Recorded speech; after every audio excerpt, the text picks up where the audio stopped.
Holy crap, Season 2 of Quantico is stressful. Things in downtown Manhattan's present are getting bloodier by the minute, but let's not get ahead of ourselves. Shelby and Leon are still enjoying each other's company, so much so that Nima thinks Shelby needs to cut her losses as a handler, sorry, Alex, and go undercover. And they're not the only ones in the group sneaking around. When Shelby and Alex get to the safe house for a meeting, there's already one in progress between Miranda, Nima, and Ryan. Alex doesn't appreciate being left out of the plans and promises to get something concrete on Owen Hall, ASAP. Afterwards, the entire class goes to the Gold Leaf to play darts. They decide on a game in which the losers have to answer personal questions, and along with Leon admitting to everyone he's made a friend, we learn Diana is from Harare, Zimbabwe. Meanwhile, Alex skirts answering whether she and Ryan ever hooked up. The game ends as Sebastian loses his cool with Harry. The next morning, Owen Hall introduces the recruits to their next challenge, enhanced interrogation techniques, aka torture. After he introduces what several common techniques feel like, he tells the class their challenge tomorrow will be to torture him until he cracks and tells them the alias he cultivated while undercover. However, Owen's pretty hard to crack, and it brings out an interesting side of everyone. Alex and Harry want to stay within the parameters of acceptable torture, I know, but after 20 hours, Ryan, Leon, and Sebastian want to get their hands dirty. Ryan recruits Diana for help. He knows she lived in Harare longer than she lets on, and when he tells her as much, she reveals she's been involved in horrific things. Ryan asks her how she would torture Owen effectively. She tells them to torture someone Owen loves. They tie Lydia to a chair and begin waterboarding her. Owen cracks pretty quickly. A thing that happened during Ryan and Diana's sideline chat, Alex ran back to Owen's house to snoop while everyone was busy.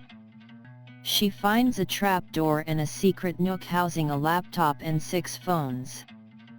And Harry, who delayed Lydia so Alex wouldn't get caught, wants to know exactly what she found. Her celebration is short-lived, though. Shelby's alarmed Alex didn't take a single one of the phones, a call log, anything. Shelby says it's time for a new plan and stays behind with Nima and Ryan. Alex is on the outs, officially. Nima and Shelby begin to develop her alias so she can continue her work with Leon. Alex consoles herself at the local watering hole, where Owen Hall arrives to nurse his own wounds. Lydia chewed him out for caving so quickly. She thinks he's weak. Owen and Alex decide to get burgers together, and I'm left to wonder how a burger ends up with Owen in custody. Don't forget what we learned last week. Owen says he admires Alex's conviction earlier in the day, and I think this is when we realize Owen is unlikely to be the head of a renegade faction. It seems he likes playing by the rules. Here's how the week wraps up for the rest of the recruits.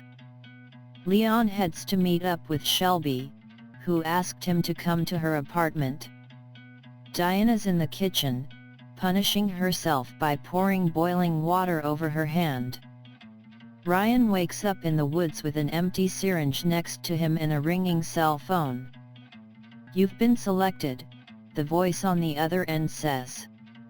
Sebastian springs on Harry in bed. They kiss. Sebastian is soon overcome with shame. He runs away. By dislocating her shoulder, Alex breaks loose from where she's been tied up. She grabs the phone she lifted off the terrorists and calls the outside number they'd been in contact with, Miranda, but it doesn't answer. She decides to call Shelby instead. Halfway through giving her the digits, the phone dies. Her luck worsens when a group of the assailants find her. They knock her out, and when she comes to, she's again tied up, this time in a new room. The floor is covered in blood. The door opens and a guy named Mike is thrown in. He's begging her to tell him where the drives are. She doesn't believe him. She tells him she knows he's working with the terrorists, who, at that moment, come into the room with a bunch of torture-ready tools. Alex tells Mike not to worry, they won't actually kill him.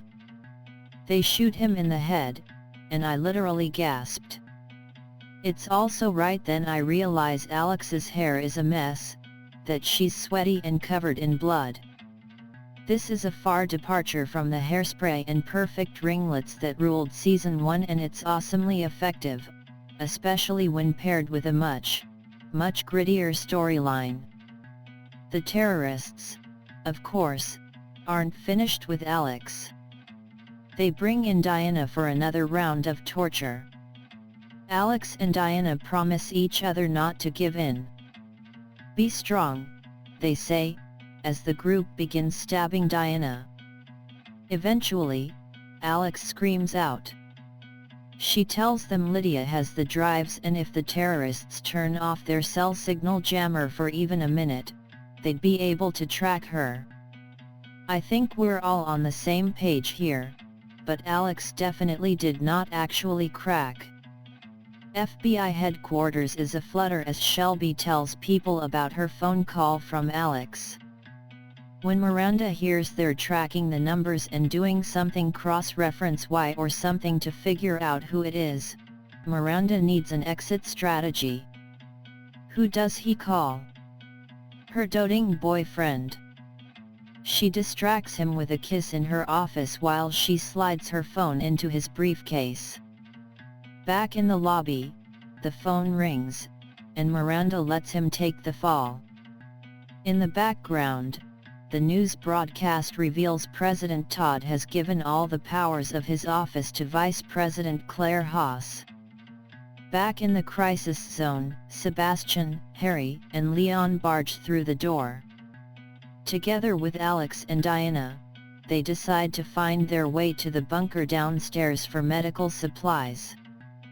Alex says she's done playing nice, and I think I believe her.